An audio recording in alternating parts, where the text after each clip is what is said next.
Assalamu alaikum wa rahmatullahi wa barakatuh. Okay, so I have another question here. This question comes from Zamzam Mustafa. And they say, probably she, yep, okay, I see the hijab in the profile picture.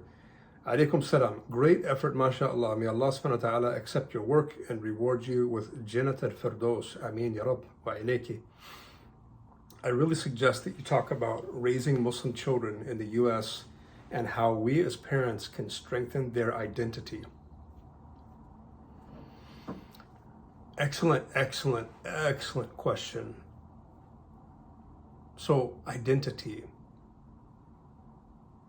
You know, I'm Norwegian American, but I'm Muslim. My wife is Muslim. My 7 kids are Muslim, alhamdulillah. As far as identity, I think the question is coming from somebody who is not from this country or came to this country recently or something like that. I would say identity is very important. To be proud of where you're from and your culture, as long as it doesn't conflict with Islam, is important. Because unfortunately, a lot of the immigrants that come to this country, already they have one strike against them because they're Muslim, right? Already from day one, people look at you like, oh my God, here comes another Muslim. Here comes another immigrant. Oh God, they just keep on coming one after the other. That's what they think, right? That's what they think. And so a lot of people are going to dislike you no matter what you do, no matter where you're from, no matter what you profess as your belief. So therefore, you have nothing to lose. So you should be very, very proud of where you're from. You should be very, very proud that you're a Muslim. And you should be very proud not to hide your belief or hide your way or hide your customs. America is a melting pot of vast different cultures and people and races and tribes. So everybody else in this country is very proud of who they are. The Native Americans are very proud of who they are, rightly so. So should you. So as far as raising kids, this is what I would say. Guys, listen to me, because I have made this mistake before early on, and me being a father, very, very early on, and I regret, and I regret, and I regret, and I don't want you to regret. This is why I'm doing this video, to help you, the young mothers out there, the young fathers out there, the young parents out there. Listen carefully to what I say. As a Christian, I was made to go to church 3 days a week, right? There's nothing wrong with that. It proves to me that my Christian parents loved me so much that they wanted something better for me. They wanted me to grow up good and pure. It's the same thing that Muslims do. You know, they drop their kids off at the Quran school. They drop them off here. You know, they implement salah in the house. But I remind you of something. Hidayah is from Allah subhanahu wa ta'ala, whether you are born a Muslim or whether you become a Muslim like I did, right? So growing up as a Christian, I always took Christianity for granted. I really didn't start studying it and reading the Bible until I was like 12, right? But I would go to church, I would clap my hands, and if people said that I was Christian, I would say, yeah, what else can I be? Sure, yeah, I'm a Christian. And people would ask me, but why? Just like the Quran says, why do you believe what you believe? The conversation between Ibrahim and his people. And his people said, we worship idols because we found our forefathers doing this. Same thing with the pagans, the same thing with Muslims, the same thing with Christians, with Jews. And, so Hidayah comes to Allah subhanahu wa ta'ala, guides who he wills, right? So we have to be very, very, very careful in America, and even in the Middle East, even in Turkey, even in Malaysia, in Indonesia, wherever you are, to check the belief of your kids. Trust me, some of your kids, and I'm speaking about your kid right now, could be sitting in his room. This is the kid that prays 5 times a day. This is the kid that is so cheerful to his mother and does right to his parents. This is the same kid that memorized the Quran. But I can guarantee you, some of those kids have doubts in Islam. I'm being 100% real with you right now. Some of our kids don't even know why they're Muslim. Some of our kids cannot even describe the basics of what Aqidah is, the basic tenets of belief, of who Allah subhanahu wa ta'ala is. They can't explain to you that. Kids in America and wherever, Muslim kids anywhere in the world, it doesn't matter if you're in the Middle East or in a Muslim country or in the West. When you have access to a phone, an iPad, internet, social media, guess what? The bad influences of the West is now in your living room. It's now in your child's bedroom, on a screen, programming, saturating your kids with filth, with un-Islamic ideas, with doubts, with ex-Muslims that are trying to, hey, I left Islam because of this, and Christians attacking Islam, and the attack goes on and on and on, 24 hours a day, 7 days a week. And our kids say, oh my God, is being a Muslim even okay? These people are calling me a terrorist, and what's going on? And we're getting invaded in every single land, and what's happening? And this affects our children. Our children become sad, and they think, God, we are the losers. Honestly, we are the losers. We're losing everywhere. Palestine, Yemen, nobody cares about us. India, the Rohingya, nobody cares about us. And so a lot of our children lose heart. And that's the saddest thing in the world. And you know what something more sad is those children, our children, that have those doubts about Islam or feel like they're on the losing end of the world and they don't feel like the world is treating them human-like. The worst thing is they feel that they cannot communicate with you, the parent, mom and dad. They think if I ask my parents a question about Islam, if I express some doubt about Islam to my parents, they'll get so mad at me. They'll disown me. They'll slap me. They'll ground me. They'll send me back to Pakistan or Afghanistan or Malaysia or wherever you're from, back to Africa, Senegal, wherever you're from. And that'll be the end of me. The tragedy is, in this whole thing is, our kids have nobody to talk to except people that are deviant, except for people that are on the internet that are calling them to shirk, the things that have nothing to do with Islam, when they should be able to express their doubts in Islam to their parents. And guess what? If you, the parent, cannot answer the questions, if you, the parent, cannot open your hearts up and be patient with your kids while they ask their questions, you are the problem. Yes, you are the problem. Because we know better than our kids. We're supposed to, at least. If your kids come to you and say, Dad, I have a doubt about this in Islam. Dad, I heard something on the internet about blah, blah, blah, blah, saying this, and about Islam. What do you say? Well, I don't know. Go. I've been working all day. Go. Or, what? You have a doubt about Islam? How dare you? You're a Muslim and that's it. Do you understand? And the kid's thinking, but what is it to be a Muslim? I don't even see you, the parents, praying. I see the way that the father is beating the mother, or the mother is, treating the father like a piece of trash. They don't see the Islam in us. That's the tragedy. So we take the blame. We take the responsibility. The responsibility of fatherhood, the responsibility of motherhood, of being a parent, of being a Muslim, of being a man, of being a leader in your house, whatever you are. It doesn't come cheap. It's not for free. We Muslims have to earn, the fathers, the mothers, the parents, the husbands, the wives, we have to earn our status.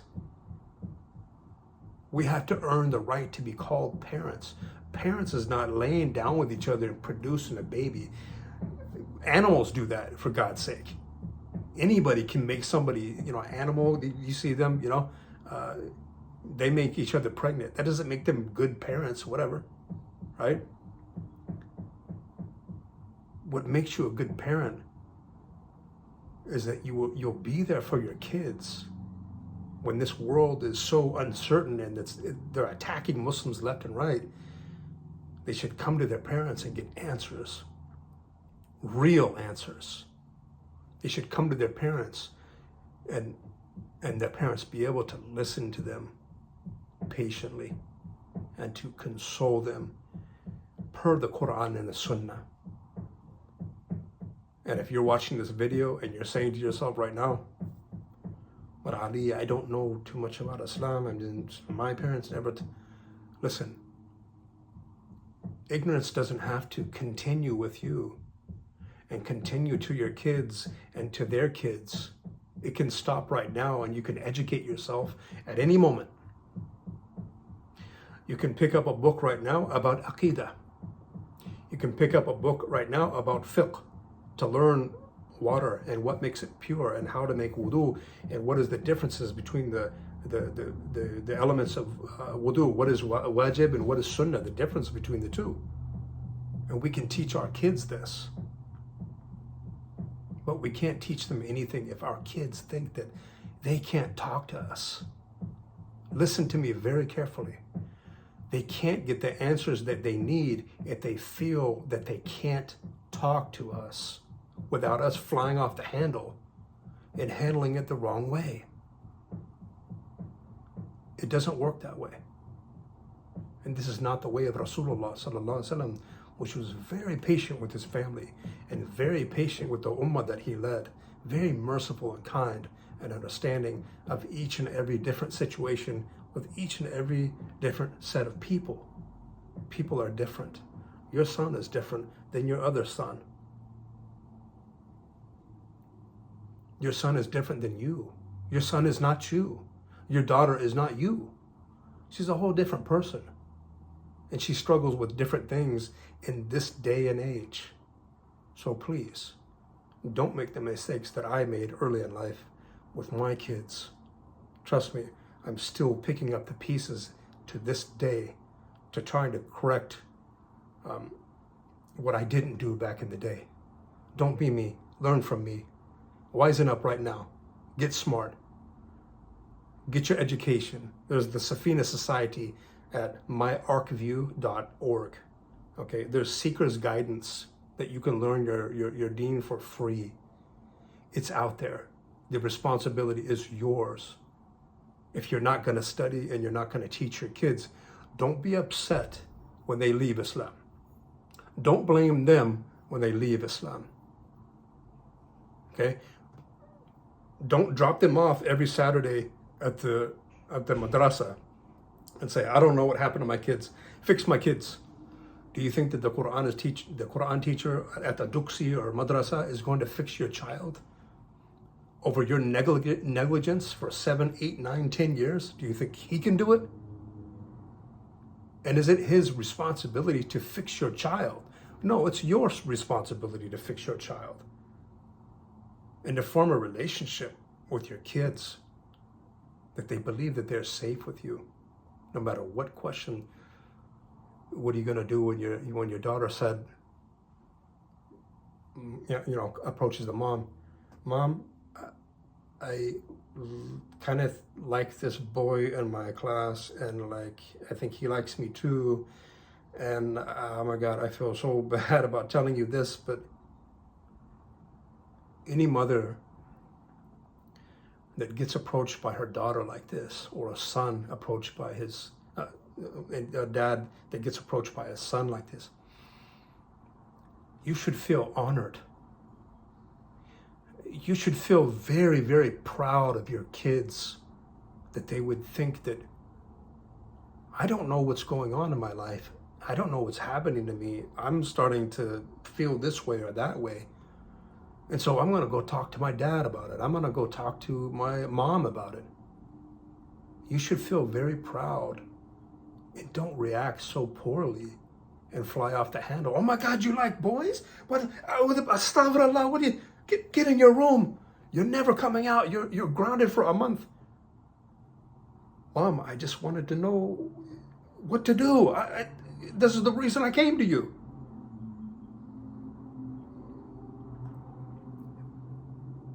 Muslim kids growing up in this time in the West and in the East, wherever you are, they have different type of problems.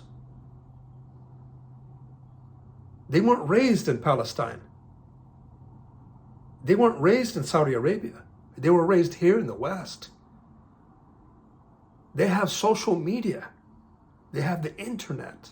They have all types of media that just bombards the Muslim. The child bombards them, whether they're at school, in the library, at work, wherever they are, from their neighbors, from the kids that they play up on the street. They're bombarded with filth. And it's up to you for you to be the sanctuary of peace and counsel of your kids. What are you going to do when they come to you with the tough discussions, with the tough questions? Because if you don't know how to answer them, you know where they will go? They'll go right back to the internet and ask somebody, Google. Well, what about this? Okay, there's this group over here that talks about women and being whatever. They're going to get it from their friends. They're going to get it from their peers. They're going to get it from people from the alphabet community. They're going to get it from places that they shouldn't. They're going to get it by watching things online that they shouldn't be watching. Things which are grotesque and by no means a tool to teach young kids what intimacy is. You know what I'm talking about. In no way, shape, or form is this the standard of what intimacy. I'm talking about porn. We, brothers and sisters, we live in a different world. I grew up before the internet. I grew up before social media. It's changed. Our kids are being tested in ways that you could never imagine. Never. So have mercy on them. Have mercy on them. They have a lot on their plates that they're dealing with. The influence of the shayateen from amongst jinn and mankind are epic. Something that you and I, the older people, never dealt with. Finally, be there for your kids. If you are not there for your kids, somebody else will be there for your kids. Somebody that has the wrong answer. Somebody that doesn't share your religious views, nor your moral stances. And be there. Ask your kids. Make your kids, let them know that, look, I'm available for you. And I want you to know that you can tell your dad or ask your dad any question that you want. And I promise I won't get mad. If you promise not to get mad, you better not get mad. Don't ruin the trust between your kids and yourself. You might hear things that you don't like, but you have to still stand there and listen to your kids. Without judgment, without throwing a fit and overreacting. Because that's what they think you're going to do right now. That's why they don't feel comfortable in approaching you right now. Brothers and sisters, parents out there, the mothers, the fathers, check the belief of your kids. But before you do that, make sure that you bond with them first, and you form that relationship of trust where they can talk to you. They feel that they can talk to you, that you're on their side, and no matter, you don't have to like what they say. You can despise what they say. It can make you angry what they say, but don't ever let your face show it, because then they would never talk to you, and they will go behind your back. Oh yes, they will go behind your back and do whatever they want anyways. So you might as well educate them, do a little bit of a preemptive education before they go out in the world and they fail and they stumble and they fall big time. You know, when they fall continuously and they don't know how to get up. Be preemptive in your da'wah in your own house. So already we've gone 21 minutes. That's all I have to say. If you have any questions, please put them in the comments. I'm here to help. I'm happy to place myself in the service of the Muslims whenever, however, and wherever. So put your questions in the comments. I'm happy to help. Wassalamu alaikum wa rahmatullahi wa barakatuh.